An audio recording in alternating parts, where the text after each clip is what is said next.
IVM.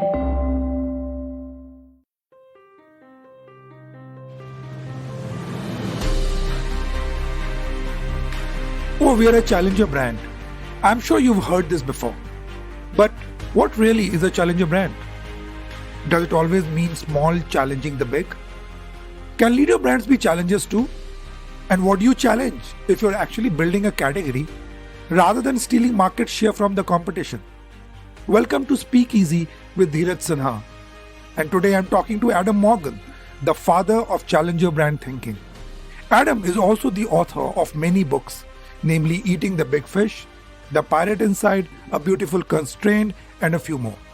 Adam is the founder of consultancy Eat Big Fish, which has worked with brands such as Twitter, New Balance, Charles Schwab, KFC, Sony PlayStation, and many, many more.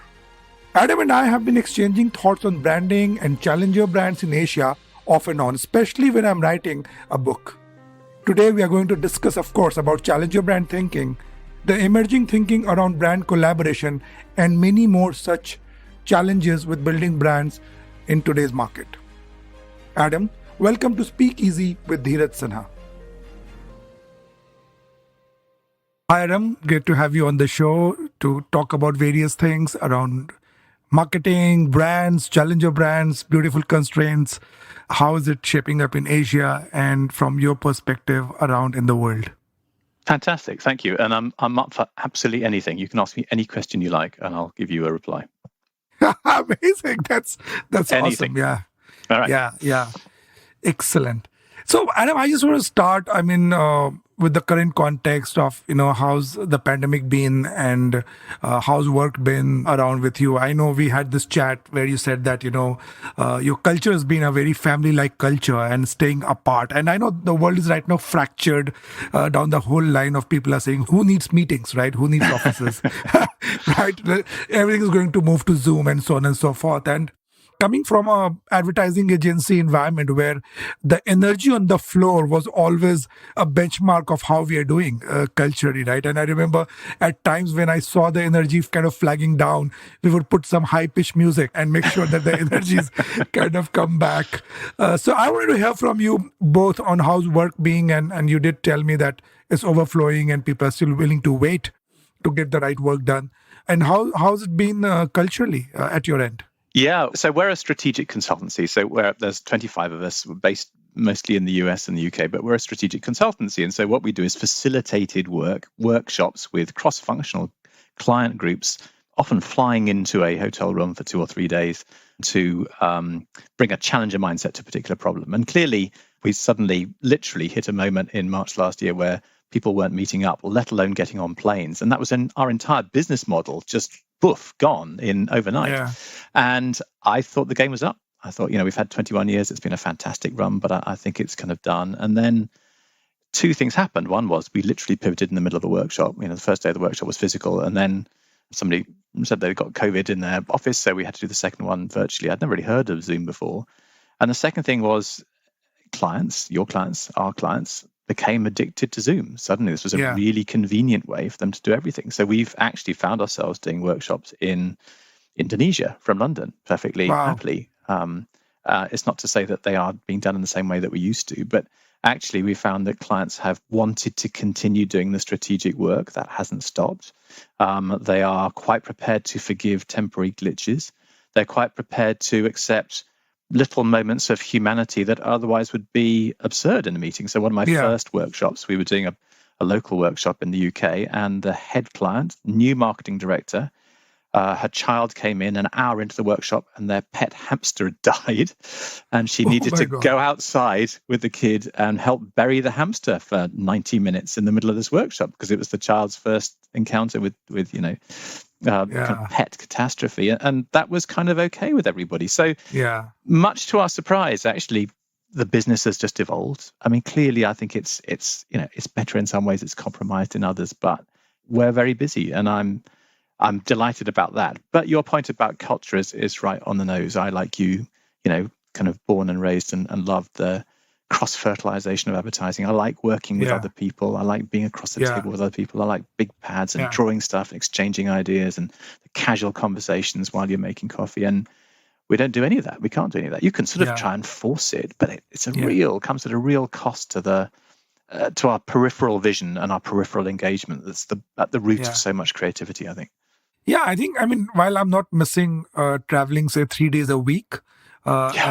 and doing the economy flights, I do miss being with people and that exchange. And you can have cross conversations. You can do so much more. So I'm not completely convinced that this is more efficient way Yeah. of doing Yeah. business. What I've found is you can run faster in a straight line working from home. Yeah. But your ability to do the really interesting stuff and take those little detours that lead to the more Yeah. interesting ways of Yeah. seeing things Yeah. are compromised by it. Yeah, that's a lovely way of putting it. Amazing. So, and I'm switching gears and getting to the meat of the conversation that I want to have with you. And obviously, if I'm talking to you, I want to speak about challenger brands, and I want to throw a few contexts of my own on the challenger brands. In fact, some of the theories that I've been struggling with or debating in my own mind, based on a lot of work we've been doing in Asia and India, particularly in last decade or so. So how do we look at an idea of challenger brands, or what do we challenge, especially in a context like Asia or India, where bulk of the work we're doing is building categories?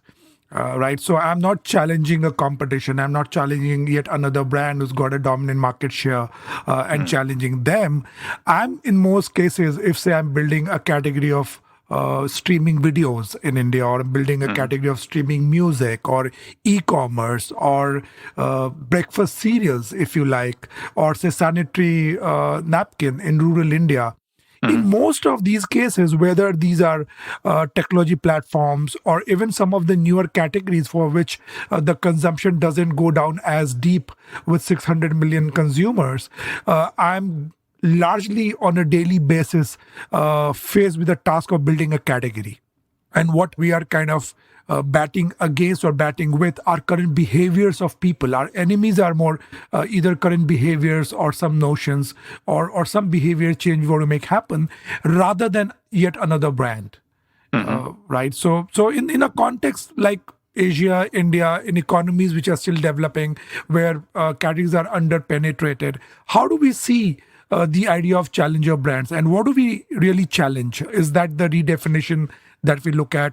So your thoughts on that is what I'm interested in. Yeah, listen. I think you've just put your finger on a really important point, which is there is still sometimes a tendency to think of challengers as smaller player challenging bigger player. So in other words, Yeah. challengers challenge someone, and of course you have to challenge the next nature of being a challenger. But I think increasingly, if you look at the challengers that have really kind of defined the modern marketing world, they're not challenging someone; they're challenging something. They're challenging something about the category. They're challenging something about the behavior of the customer. They're challenging something about the kind of complacent ways of doing things. And so the most recent work that I've kind of been doing over the last couple of years is a book called Overthrow, written with a media company PhD, and looking at 10 different kinds of challenger narrative. And only one of these challenger narratives is it about challenging somebody.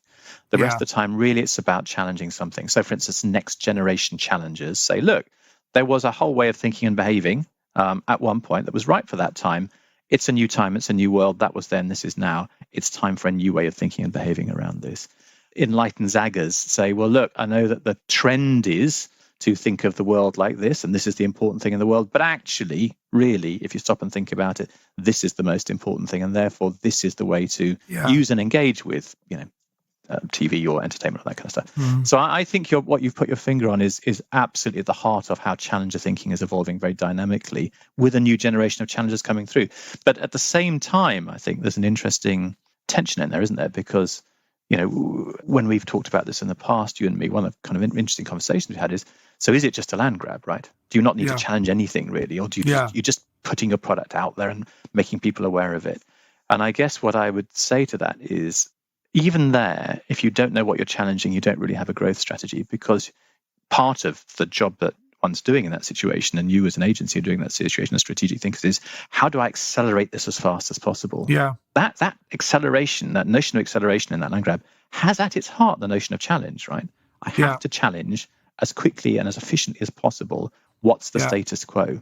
It's just a different version of being a challenger. Yeah, I mean, what I hear you say is that if you do not continuously identify what you're going to break down, how are you going to build the categories? How are you going to accelerate the momentum in a certain category?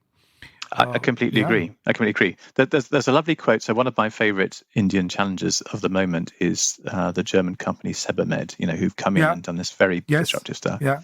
And I was reading an interview with their kind of country head who's talking about one of the things they're trying to do is create a culture of inquiry, Yes. with the consumer. I thought that was Yeah. really interesting because that's exactly Yeah. what you're talking about. And he has this Yeah. fantastic quote. He said, "The fact is that unanswered questions can be less dangerous than unquestioned answers." And Yeah. and what you're trying to do in building categories is challenge unquestioned answers. You're trying to say, Yeah. actually, the answer you've been using for the last 5 years, that is not actually the answer you need most. You need Yeah. a different answer. And Yeah. and I think that's right at the heart of everything you're Yeah. talking about in Yeah. challenges in India. Yeah. Yeah. And from that perspective, then suddenly the whole landscape becomes pretty open and wide, right? I mean, I now reflect some of the work we did on Amazon as a brand when we launched it in India. And for the first year or so, we had this whole platform of what in Hindi says or dikhao, in English means show me more. Right. Right, and we just own the so Indian cultural idea that when an Indian goes out and buys something, they'll look at some 20 pieces of cloth and then come back and buy the first one. It's a very classical classical Indian behavior. You have to map the whole market before you choose, right? And chances you come back to the original place, right? And we use that insight and we wanted to use and own the idea of selection for Amazon because we are shifting an offline behavior of going to the neighborhood store to an online behavior. And we said the biggest code of the category is selection. And let's begin to own that. And that was the first thing we were challenging, that you may not get everything in your neighborhood store, you'll get it here, right? So that was the notion. And then we moved on to challenging other things. Then we moved on to the second piece we did was we said Apni Dukan, which says your own neighborhood store, because we said that Amazon gives you the same personalization that your neighborhood guy does. In fact, it doesn't, but we kind of made believe that because it calls you by your name, it says you bought this last time, here's something else you can buy, and so on and so forth. And in India, we had cash on delivery, so you could pay once you receive the product. Right. So we put all of that together, and it says as good as your neighborhood store, as your own shop, your own neighborhood store, Apni Dukan. So we kept moving from challenging one notion to the other. And that's how we kind of opened the category for them. That's really interesting. Yeah. So you're saying that it is about, challenging. What are you challenging as a notion of or the idea of rather than who you are challenging? And that's very, very interesting. Yes, completely agree. And I think, as I say, holding as part of that challenger is not just about little player versus big player. It's actually about a mindset primarily rather than a state of market. And how one continues and maintains that is really important. So, I was reading before Christmas, so Netflix interview with the founder, Reed Hastings, saying Netflix is still in challenger mode. Now Netflix is was it $25 billion company now? So it's 2/3 the size of the Coca-Cola company. And I remember reading that and being quite struck by that. Okay, so this is great. They still see themselves as a challenger. Actually, of course, he was very prescient because 3 months in, we then see the data in about Disney Plus. Disney Plus has put on the same amount of subscribers in a year that Netflix took a decade to put on and is projected to overtake it globally in 18 months. So however fast you're building your category, there's always a chance that somebody's coming up hard on your shoulder and building it even faster behind you, right? So that challenger mindset, absolutely critical, as you say. Yeah. And continuous sense of change as well, right? Moving from one thing to the other. I mean, it's not that you've challenged something once and you're now sitting pretty and saying, wow, I'm there as well. But a continuous sense of challenge is what I'm reading from you as well. I think that's right. I mean, I think because one of the really interesting things, I think, is the way that the consumer's expectations have completely changed from the way that, when I started out. So when I started out in advertising, which was a really long time ago, what we were taught was it's all about trade-offs, right? You can't be the fastest car and the most fuel efficient car. You can't be, safe and sexy. You can't be high quality and free. You have to make that. The whole point about strategy is making these choices. And a whole generation of brands have come along which have torn up all those trade-offs and educated the consumer to think we don't need to have those trade-offs anymore.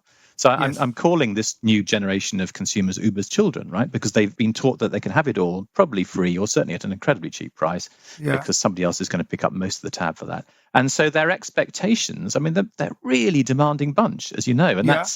that's quite, bracing, but also Yeah. very exciting. And unless you keep Yeah. up with that constantly changing Yeah. expectation, and of course, Jeff Bezos is very good about this, right? He talks about the fact that you can never actually catch up with that Yeah. level of expectation. Yeah. As soon as you Yeah. think you've got to it, it will have raised again. Yeah. So Yeah. you're right. Yeah. You've got to keep Yeah. challenging those Yeah. assumptions. Yeah, I'll come back and pick up this whole conversation on speed a bit more in detail, Adam.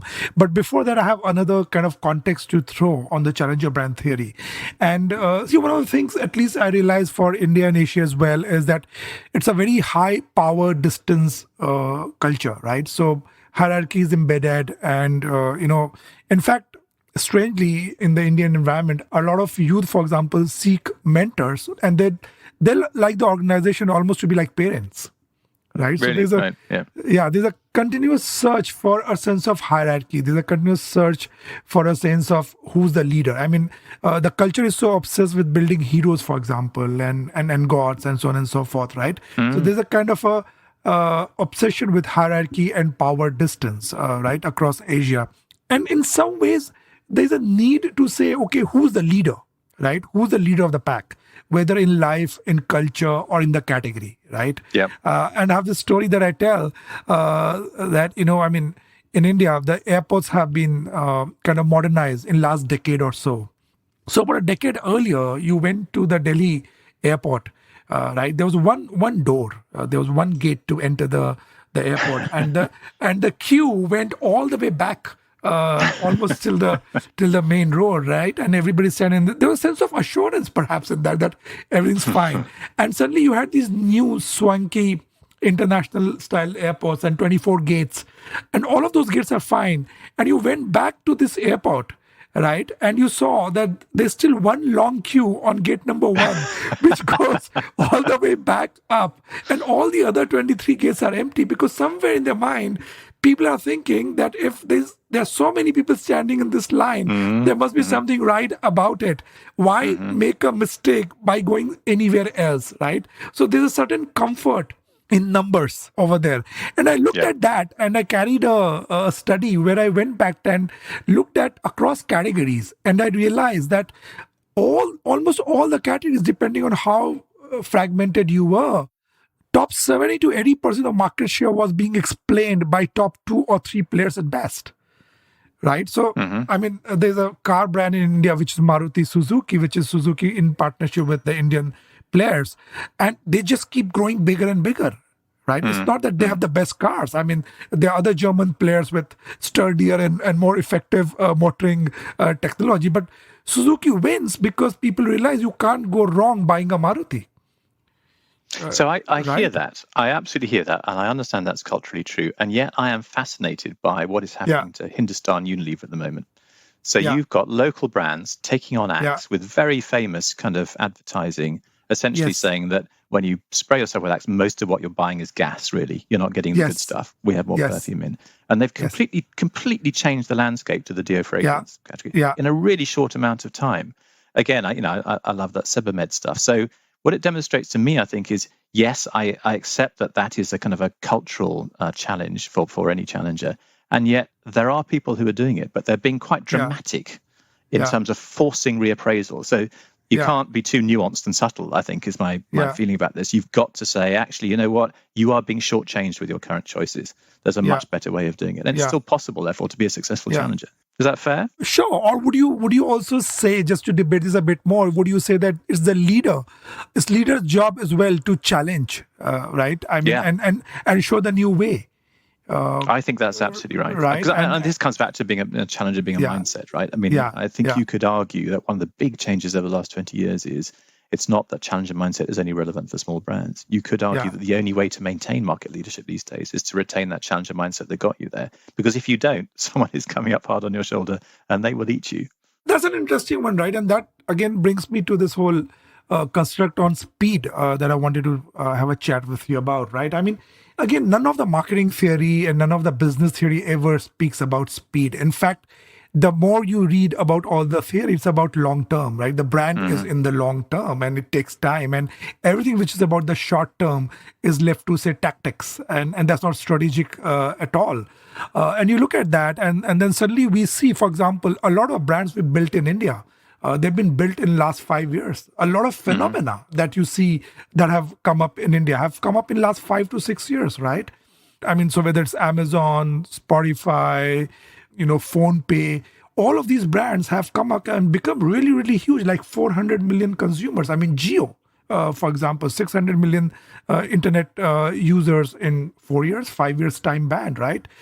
So the more we think about it, speed seems to become so critical. So one is obviously the whole theory that you can only build a brand in long term is getting challenged. So you can perhaps build and use brand as a lever and a leverage for short term growth. That's one.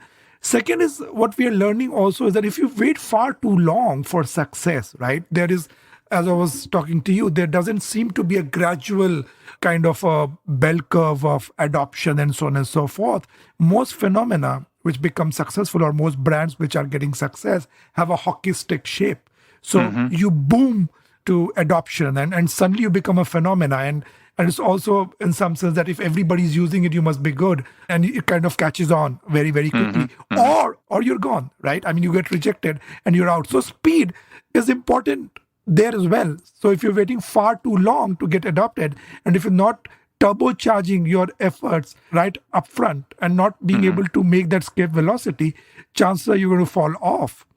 And the third point is what you make is that if you're not fast enough, there's somebody coming behind you to eat you off. So I want to discuss this whole idea of speed in marketing and branding, and how do you see that as a almost a critical element now of frameworks, because it is not of any model or framework as yet. I completely agree. And I think, we're going to talk later on about beautiful constraints, but I think speed is a beautiful constraint for any marketer today. Yeah. And we live in this interesting tension, don't we, between two deltas. One delta is, let's learn from Facebook, move fast and break things. Speed is beautiful, speed is better. And the other is, we've all seen worlds where actually speed equals worse and speed equals compromise. You look at what happened a few years ago to Samsung when they rushed out their gallery note and the battery started exploding and the debacle attached to that. So It's not that speed is universally good, right? Speed does come with kind of caveats. And even Facebook has changed its quote from move fast and break things to move fast with a stable infrastructure. So even they have acknowledged that you've got to have some. So the question I think is, so what is the stable infrastructure for speed, right? That's a really interesting question for us as marketers. And I've done quite a lot of work on this actually. And just to kind of cut a long story short, I think there are some very simple things you can learn about how to do speed well. So first of all, you have to have a governing ambition that doesn't allow slow, that doesn't allow tweaking. It's much easier if you have single metrics rather than complicated metrics. Everyone knows a simple metric that's going on. I learned a lot. One of the techniques I'm using with clients a lot, which is a very simple technique, and you're going to laugh at its sheer naivety, but actually it's surprisingly powerful, is I developed a back issue a few years ago and had to go and learn to swim again. I learned as a kid, and I could swim okay, but I wanted to swim better. And they teach you there are two ways to swim faster. Do you know what the two ways to swim faster are? No, I'm curious. All right. So one is the obvious one, which is increase propulsion, right? So right, basically, go to the gym, kick harder, kick faster, get bigger shoulders. The second one I think is interesting. The second one is decrease drag. Wow. You can increase propulsion or decrease drag. Or decrease drag, yeah. Yeah, and actually decrease drag is the easiest and quickest way to go faster. And so I spend a lot of time with clients saying, let's look at those two things. Which is the easiest one to do? Where do you want to? And they always go, let's talk about decreasing drag. Really easy. What are the things we can take out of the way we do things at the moment that immediately allow us to go faster? So I think that's a really interesting question for us as marketers, which is where is the drag in the marketing process at the moment and how can we decrease it? And that might be about team size. It might be about keeping it really small and tight, focusing on one ambition, one metric. There's lots we can learn from people who've been this way before. But I do think you need a stable infrastructure to make it work. Yeah. That's fantastic, because you were saying the speed is not just about the brand; it's pretty much the culture of the organization. Yeah. It's much more deeper than just your marketing calendar, if you like. Agreed. And I think it's also about the way that you frame the questions. So there was a really, because clearly even big companies are having to go much faster, even old legacy companies are going much faster. So there's a very interesting example of this with Barclays, the UK-based bank, where they were just aware that their whole social media and kind of digital media response was much too slow. It was taking them 3 or 4 months to formulate something. And so their head of digital said, let's stop thinking of this as a digital media department. Let's think of ourselves as a newsroom.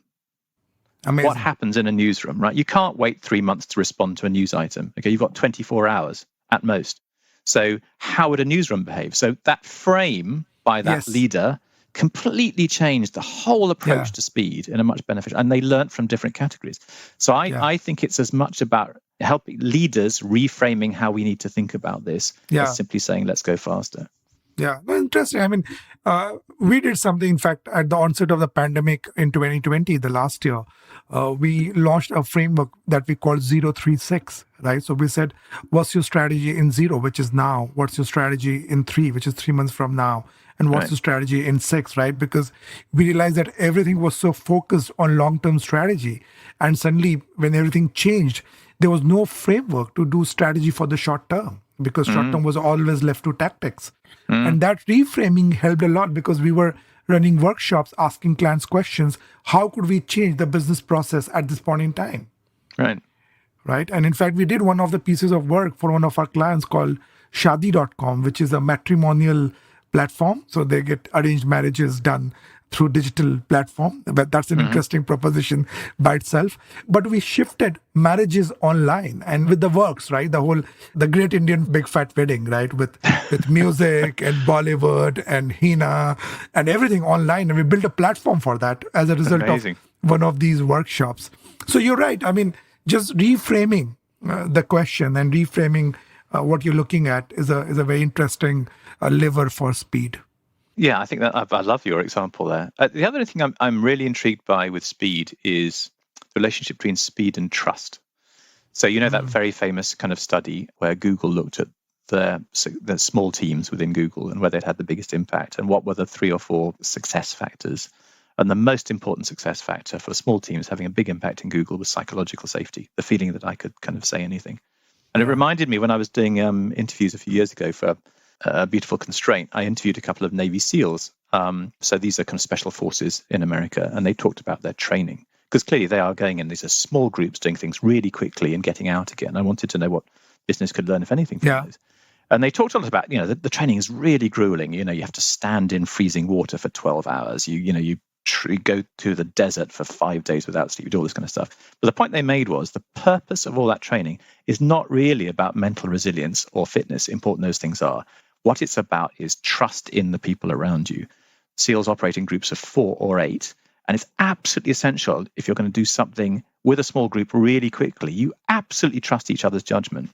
And I wonder whether we are spending enough time thinking about how we create that much more intense and close trust within a group, and indeed with clients, to allow us to move at the speed we need to, that slows down, speeds up that decision-making process and allows everybody to trust, just get on and do it, Adam, because I know you that well. That's an interesting question for us, I think. Yeah.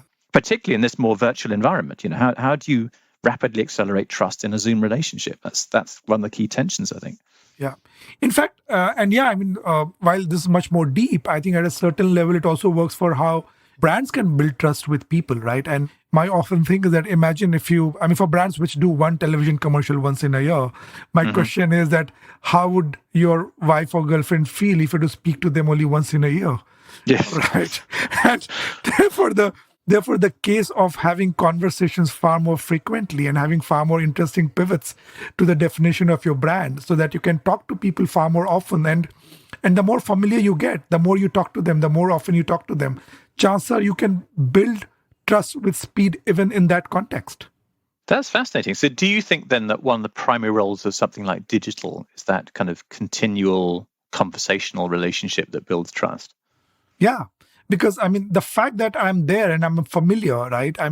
It's like, you meet somebody 3 times in a week for a year very, very quickly, and you feel that this friendship is so deep. Right. And I would say that would apply the same for the brand. So if I'm seeing this brand across my channels having interesting conversations with me, not just one conversation, and I find them familiar and I'm hanging around them, right, you begin to build a sense of trust. And therefore, I'm challenging the notion that you can only build trust for brands in the long term. You can speed this up with greater familiarity at greater frequency, and digital allows you to do that. Hi, everybody. Welcome to another great week on the IVM Podcast Network. If you're not following us on social media, please do. We're IVM Podcast on Twitter, Facebook, and Instagram. I'd like to thank the sponsors on the network this week, See It, Cred, and Global Victoria. We thank you so much for making all of this possible. So this week on Cyrus Says, Tapsi Pannu was recently featured in the Netflix original Haseen Dilruba was on. They discussed her experiences in Bollywood and a whole lot more. On Begin the Journey, Ashish Vidyarthi enlightens us with his wisdom on how one can get freedom from their own thoughts or insecurities when they communicate with others. On The Millennial Athlete, Tanvi and Shlok fill us in on all the drama from the world of sports with Wimbledon, Euros, and World Test cricket making headlines every day. On Postcards from Nowhere, Utsav Mamoria kicks off a new series, Beneath the Veneer. We travel to the Hashemite Kingdom of Jordan, where he takes us through his first experience of encountering the Red Sea. We have a brand new show, Misconduct. It's a true crime show hosted by Ragvi, a lawyer, and Nisha, a PR pro. They tell us about the story of Cyanide Malika, the lady who offered cyanide-laden sweets to women and after they died, loot their gold. On the Global Victoria Tech Talks podcast, we showcase some compelling new tech stories coming out of Melbourne. On one episode, Pawan Srinath speaks to Joe Agan from Nelnet International, where they discuss how the pandemic has affected the edtech sector and its evolution. Another episode has Varun Girala talking to Ross Simons from Big Ant Studios about the gaming ecosystem and how they envision translating a sport to a game. And with that, let me get you back to your show.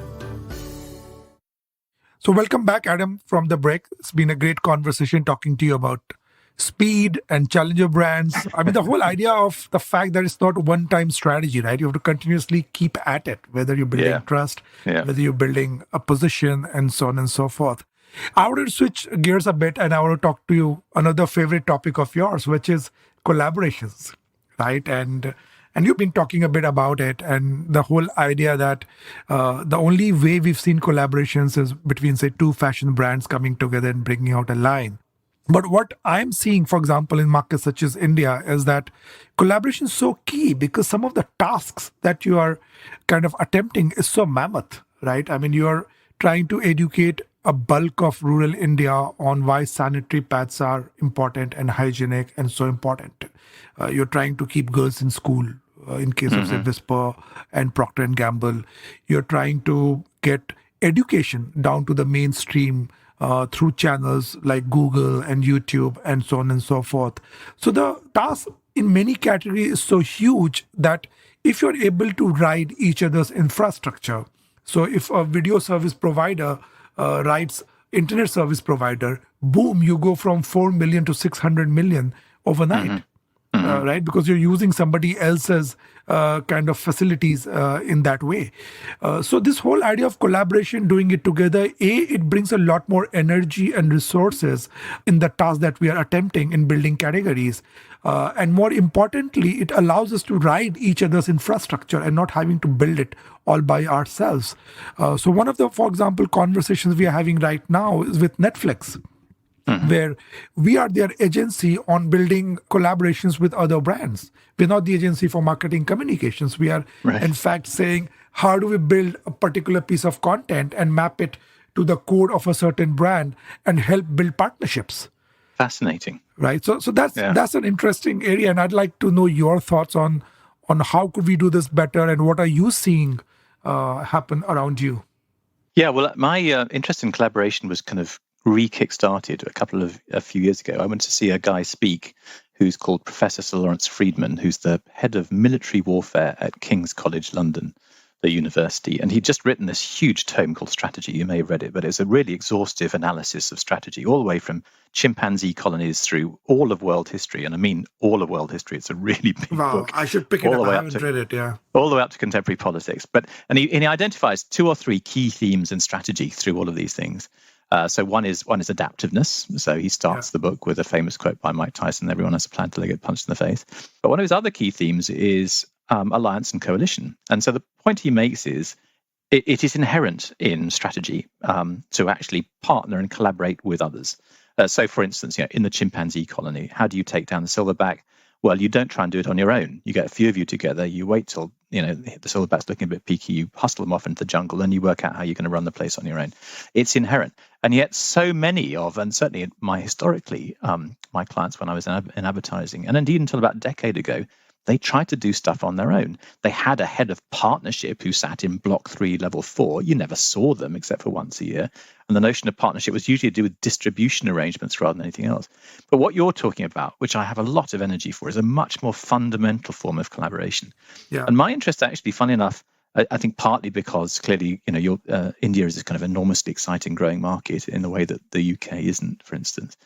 But my interest in collaboration is a kind of complementary one to yours, really, which is how, as we come out of COVID and we try to rebuild very often what are quite shattered communities, I think, and the after effects of this.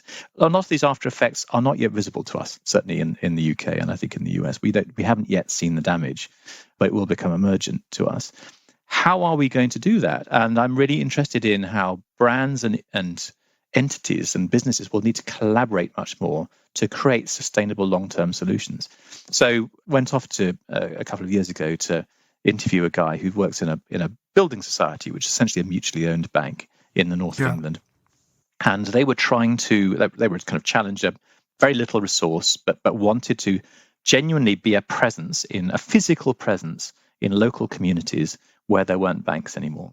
So they went to the local town council and said, what can we do to partner with you, perhaps in local libraries? And so they started in a single local library in a place called Stockton. And they said, effectively, look, we'll help you, we the Building Society Bank, will help you keep your local library alive at a time when public services are being cut.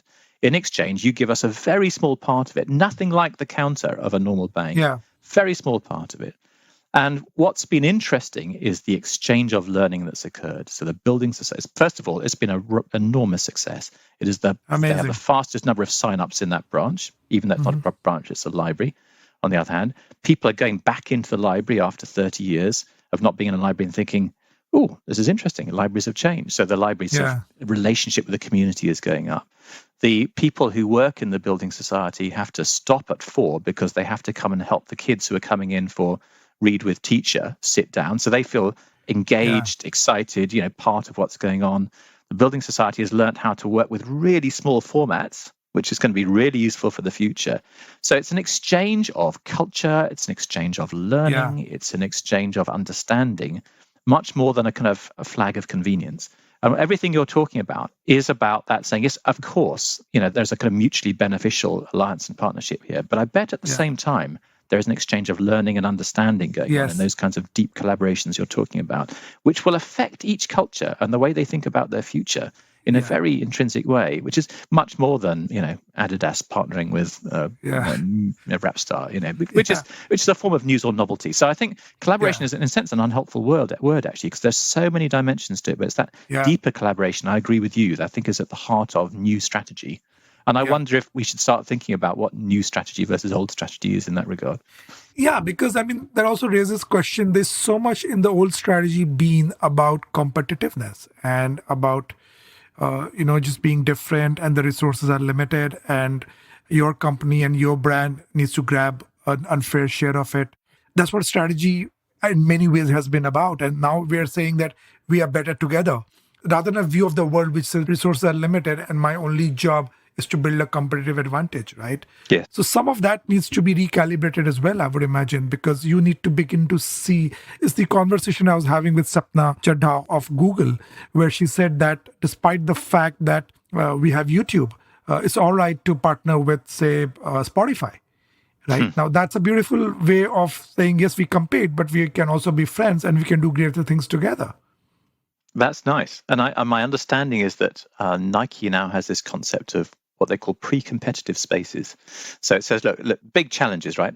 We need to create more sustainable ways of dyeing clothing. We can't use up the amount of water that we're using on dyeing. So we will partner with Adidas and anybody else who's interested to invest in and create these ways of dyeing clothes without using any water at all. So that's a pre-competitive space. Of course, there is going to come a moment where we hit the we hit the high street or the virtual high street, and at that point we'll be very competitive. But I like that notion of uncoupling. It's not a world of absolutes anymore in the same kind of way, is it? It's a world of kind of when rather than if. And I think that's a really interesting way to think about it. Yeah, that's fascinating as well. Yeah. So Adam, let's talk about beautiful constraints a bit, right? And I know it's a full book, and there are a lot of theories in there. But we can capture as much as we can since we have you here. I mean, one of the reasons I, for example, like my work in India and Asia and why I find this so fertile is because it has so many challenges to solve, right? And I'm always fascinated by the idea of technology and data and innovation coming together to help solve problems, which are real problems here. Right. So I believe that, yes, you can use AI and data to do a new fashion line in Milan, and that's fine. That's a good use of data. But can you use data and technology to keep girls in school in rural India? Can you, for example, use technology to save accidents on the road? So one of the products we just developed, it's called Street Eye. And it's a device which you strap onto a motorcycle, and it has LiDAR technology, which is a well-known technology now. It's available in your mobile phone camera as well. We use that technology to find out the submerged potholes and navigate the rider around it. Brilliant. Right. And submerged potholes have been a cause of many fatalities on Indian roads. I bet. So it's a device we've developed, and it's in partnership with ACO, which is an insurance brand and has a huge stake in two-wheeler insurance. I mean, that's how we're solving a constraint of poor roads, accidents, with an insurance brand whose whole job is to cover risk in some way. So is that a business of yours that you've created? Yeah, so what we've done, Adam, is that we have a team called Apollo 11, which is an innovation team. So we have product designers, we have data strategists, we have very young talent, but not a typical advertising talent. And their job is to solve problems in ways beyond advertising, using not just words and images. So this is a product of that team. And so we have a product designer sitting in our teams. We have data strategists sitting in our teams. We've actively kind of invested in these talent because our belief is that building brands and marketing is no more just about words and images. It is about using technology, using data to solve real problems. Fascinating. Yeah, fascinating. Well, listen, I share your fascination with constraints, and I think one of the things that I guess I'm struck by about constraints is, so first of all, that they have a bad rap, right? They if we did a bit of word association now about constraints, mostly the words that would emerge would be bad words, about limitation or restriction or making us less than we could be. But actually, particularly with our backgrounds in advertising, we kind of know that, the famous David Ogilvy quote, "Give me the freedom of a tight brief," right? And actually, as a parent or as a sports person, we know that constraints in certain parts of our life are enormously beneficial. They're the thing that make things rewarding, actually, and better. We just are not taking that understanding into business. And I was kind of very struck by this because I thought initially that perhaps there were just some really good people who are just naturally creative, because there's a kind of veneration of creative people in the advertising business. Some people are just creative about constraints and some people aren't. And I went off to interview a guy called Michael Beirut, who's a kind of rock star designer at Pentagram in New York, design company. And he said, "I don't think this is about people who are good or bad at it." He said, I always start in victim mode. When I'm faced with a constraint from a brief from a client, I always start by thinking, this is ridiculous. How on earth am I supposed to solve for this? I mean, it's clearly impossible. And then I get very grumpy and my bottom lip kind of goes a bit sort of iffy, and my team try and stay away from me for a couple of days. And then we get together and we start saying, actually, well, maybe there's a way through this. And actually the constraint leads to something better. It's a stimulus to something better. And what you need to do with this book you're writing, Adam, with my partner in San Francisco, Mark, is try and have just enough tools and just enough system to help people get from feeling like a victim to being more transformative in their approach to it.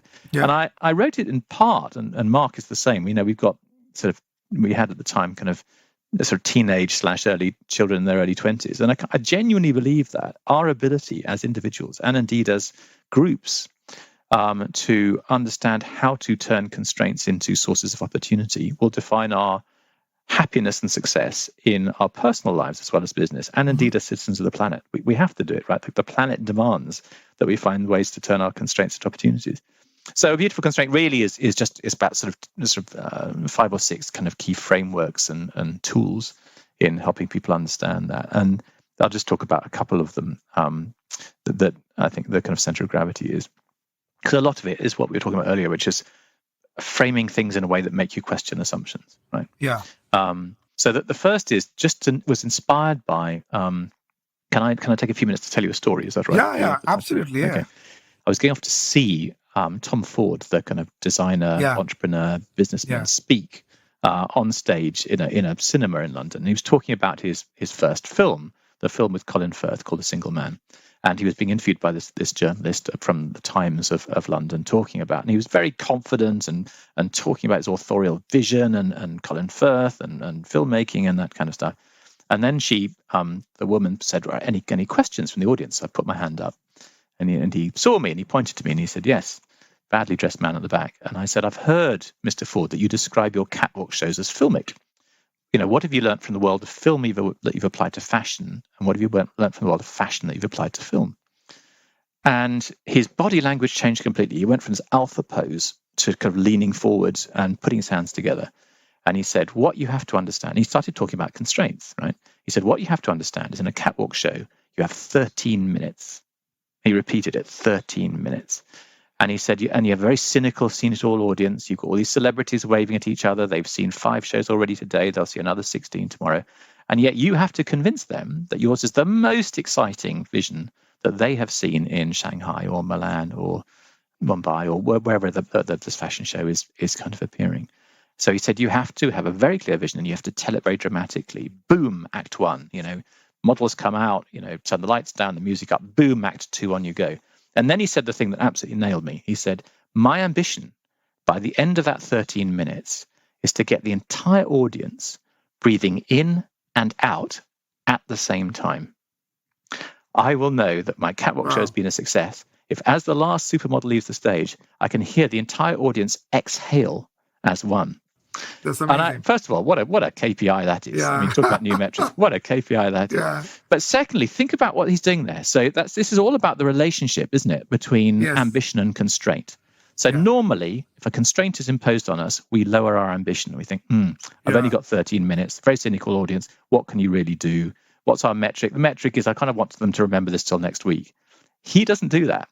He says it's a big, big kind of constraint. So I'm going to raise my ambition to an almost ludicrous degree to go alongside it. And it's the intersection between that high level of ambition and that high level of constraint and the specificity of those constraints that leads to boom act 1 and that kind of drama. So the first part of, I think, making your constraints beautiful is to put the constraint very specifically in the question alongside a big ambition. So normally I've spent much of my advertising life taking constraints out of questions and saying, let's just blue sky this. Imagine we had no constraints. What could we do? And of course, that's not what he's doing. What he's saying is, let's put the constraint right in the middle of that question. And I think if you look at breakthroughs in businesses, it's because they put the constraint at the heart of the question. And the discomfort that creates causes us, as if you talk to cognitive scientists, causes us to question the relationship between those two things and actually leads to different conclusions. And you could argue it makes us productively uncomfortable. And actually making ourselves productively uncomfortable in the world is what we should be doing more of, right? Because that's the way we get to new kinds of answers. And the second part of it was, I thought, okay, that's interesting. So I went collecting difficult questions. So IKEA set themselves the kind of, I call this a propelling question because it propels you out of all the data you've gone to, the people you've talked to, the ways you usually answer questions, the business partners you use. So, other kinds of propelling question. We work with Audi in the States and they had to launch the new S8 and the consumer wouldn't buy it unless it was much faster than the previous car. It's a high-performance car. The regulator wouldn't let them sell it unless it was more fuel efficient. So they had to produce a faster car that was more fuel efficient. Propelling question. How do you do that? IKEA produced their famous kind of LAC table, which is their student table, which they wanted a well-designed table they could sell for $5, which is roughly double the price of the disposable latte you put on it. I mean, these are very difficult kind of questions that force different things. And then I thought, well, how do you answer these? And there's a guy who I interviewed, who's the CTO of a big bakery business in the UK, who was trying to reinvent the bakery business. And he said, I don't allow anybody in my team, when we're trying to answer a difficult question, to start their sentence, we can't do that because. They have to start the answer, we can do that if.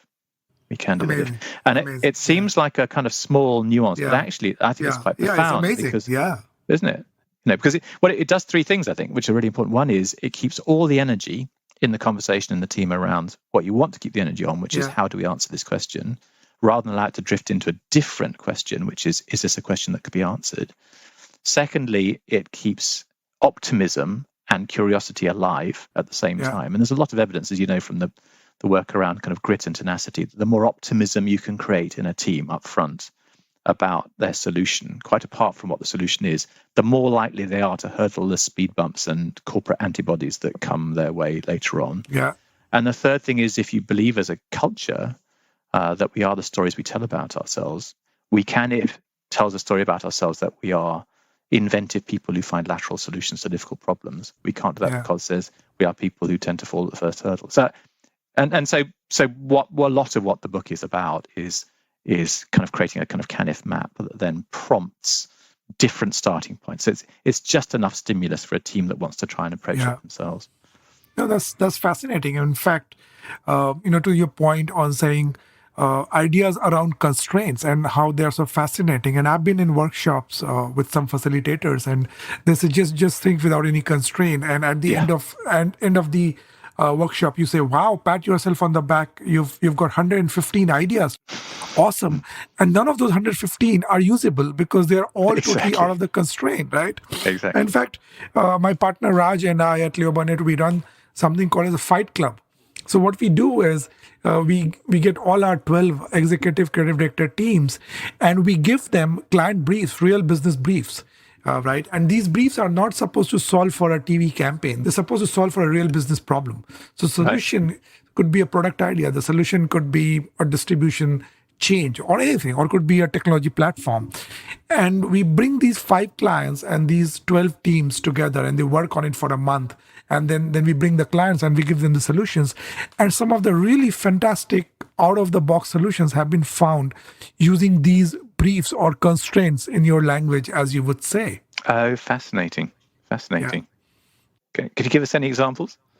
So, I mean, for example, one of the pieces that we did out of this is we called Jeep democracy, right? And the problem we were solving for Jeep was it's an outsider brand. It's a slightly more elite brand. And how does Jeep as a brand, and India is not too much of an off-road culture, right? I mean, our roads are like off-road. I mean, they're fairly broken.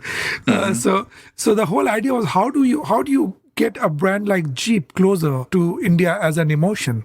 And while solving, we came up with this idea that the biggest event in India is actually the democracy, where every Indian goes and votes, right? I mean, apart from the religious events. And we realized that there were villages in India which has never voted because they could never get to the polling booths. Oh, brilliant. That's a brilliant idea. Yeah. And we brought the two together, right? And we called it Jeep Democracy. And we took Jeep and initially with Jeep as a brand, later with the Jeep community, we took Jeeps to these villages where people had never voted, and we ferried them to the polling booths. And we got them to participate in democracy. So here you have, right, a brand which is about off-roading, actually enabling something so beautiful in the lives of the people, because we gave a bunch of creative people this constraint to solve for in real life. What a great idea. Yeah. And then obviously, I mean, we had lots of calls from Jeeper community saying, this is so beautiful. I want to be part of it. When are you doing it again? And something like this has a life of its own. Yes, of course it does. Yeah. You can see why. Yeah. So that's been a great conversation, Adam. We'll take a break at this point in time, and we come back and we give you the opportunity to grill me back. Perfect. Okay. Thank you. Look forward to it. All right. Yeah. Whether you're an established sports person or a budding one, or simply a sports enthusiast, join us, Tanvi and Shlok, We are two passionate pro badminton players talking policy, mindset, and everything sport. So tune in to The Millennial Athlete every Monday. Only on the IVM Podcast Network. Trust us, it's gonna be lit. Okay, so I think it's my turn to ask a couple of questions, right? Yes. Fantastic. Yeah. So tell me about, listen, I love challenges, you know. Tell me about what are the 2 or 3 challenges in India that you think are most exciting at the moment and why? Yeah. I mean, one of the brands, Adam, is PhonePe.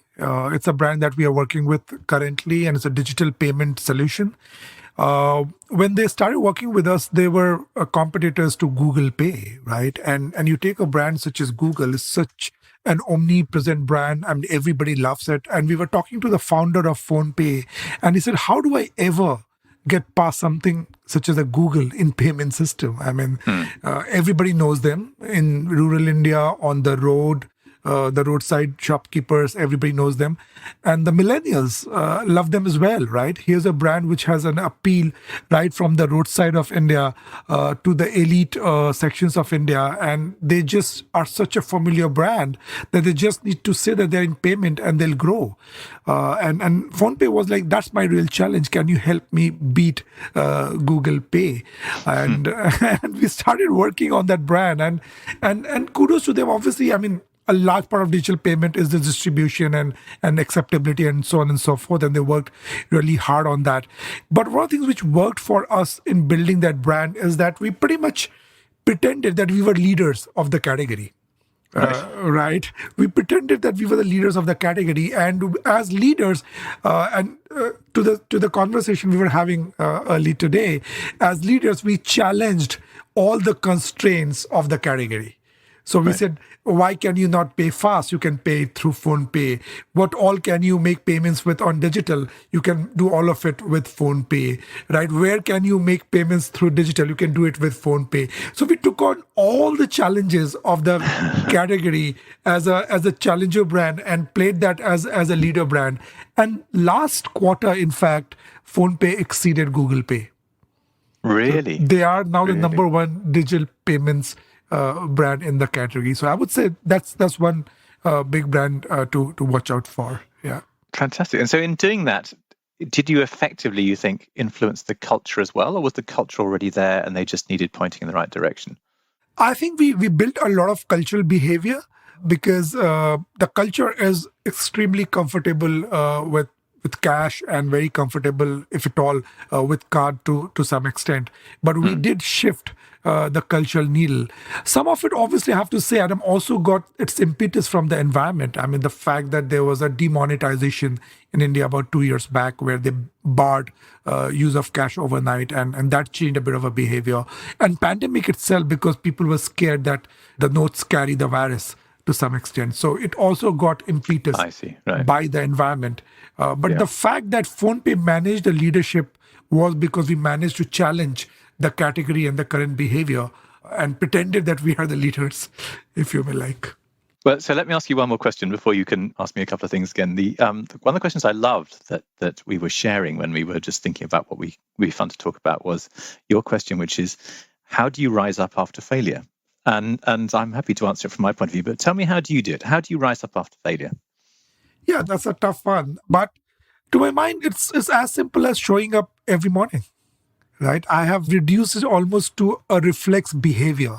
And to be honest, I mean, I've been a strategist all my life. Did 20 years of strategic planning, right? And then now I'm running a P&L, right? And I'm being a CEO. And it's a tough one. Some of my friends, when I ask them, should I take up this job? They ask me, do you have a thick skin? Right? And, during the day, I mean, there'll be some failures because you're a service brand, right? There will be failure. There'll be challenges with people, with clients, with strategies, with credit product, and so on and so forth. And my thing is that whatever happens through the day, next morning, show up and bash at it again. It's as simple and as behavioral as that, than anything more conceptual for me. Right. How about you? How about you, Adam? So it's all about the morning for me. So I get up early. I'll get up at about 6. I'll go for a run. I live by the river. I'll go for a run along the river. I'm not a fast runner, but I'll just take it at my own pace. Be out there, nature, If it's sunny and I'm intoxicated by light, so I find light incredibly reinvigorating. And then I'll get back and I'll get a big pad, like a big kind of flip chart pad, and I'll just sit down. And we have a kind of a garden room, which is half in the garden, half in the house. And I'll just sit down and I'll think and I'll start writing. I find that I work through things by writing effectively, and it's that combination of getting out and resetting and coming back again and working out what I'm going to do that kind of allows me to kind of rebirth my energy and motivation. Yeah, that's awesome. Yeah, that's interesting. It's a good tip as well. Excellent. So that's a very interesting end to the conversation, Adam. We can go on and chat forever, but we're running out of time. Thank you so much for such a fabulous conversation. Very stimulating, very, very interesting, and also gives us a few more issues to think about, discuss, and develop theories upon. I've really enjoyed it. It's been a really, really fun hour or so. So thank you very much for inviting me along. Thank you, Adam.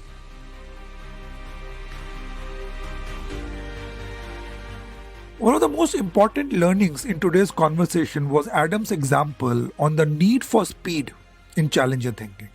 It's how Disney caught up so quickly to overtake the category which Netflix built painstakingly over the years. We spoke about how time is such a beautiful constraint and must be a big part of our brand and business thinking, a lot more than what it already is. Also, the amazing example of Tom Ford about how he increased the intensity of ambition given the constraint of time, of not lowering your ambition just because you have 13 minutes to showcase your stage. This is absolutely beautiful, especially from the perspective of a creative industry such as mine, where you have to make an impact in a very short time, say 20 seconds if it's an ad, or a fraction thereof if it's an act or an experience. And how do you not settle for mediocrity under such a constraint? This was a beautiful learning for me in today's conversation. The other thought I found fascinating is the need for building trust in collaboration. The beautiful insight that Adam spoke about, that the Navy SEALs training is not about endurance, my dear, but about being able to trust your mates. We spoke about the opportunity in how brands can come together and navigate challenges collectively. The fact that we can do more together rather than separately. These were my learnings from today's conversation. What were yours? What thoughts did this conversation trigger in your mind? Do tag me on my Twitter handle Dheeraj_Sinha or leave your comments at Speakeasy with DheerajSinha.com. If you like this podcast, you can explore other amazing podcasts on the IVM Podcast app and website. You can follow them on social media at IVM Podcasts on Twitter, Facebook, Instagram, and YouTube. Thanks for listening.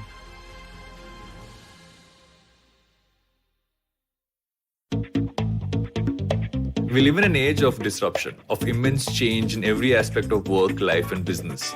But is the old way of doing things truly dead? And are we ever going to stop saying the new normal? Join me, Varun Dugirala, on Advertising is Dead every Tuesday as I talk to entrepreneurs, leaders, creators, and change makers from across business, media, marketing, and beyond to dig a little deeper into how we got here, what we're doing now, and where we're headed. You can catch all the episodes of Advertising is Dead on the IVM Podcast website, app, or wherever you get your podcast from. Namaskar, dear friends. My name is Ashish Vidyarthi. Life, as you know, is a journey. And you and I, travelers, how can we celebrate this travel? I have a podcast for you, Begin the Journey. I share stories and moments from my life. Do tune in every Monday and Thursday to listen to my podcast on the IVM Podcast website, app, or wherever you get your podcast from. Cheers.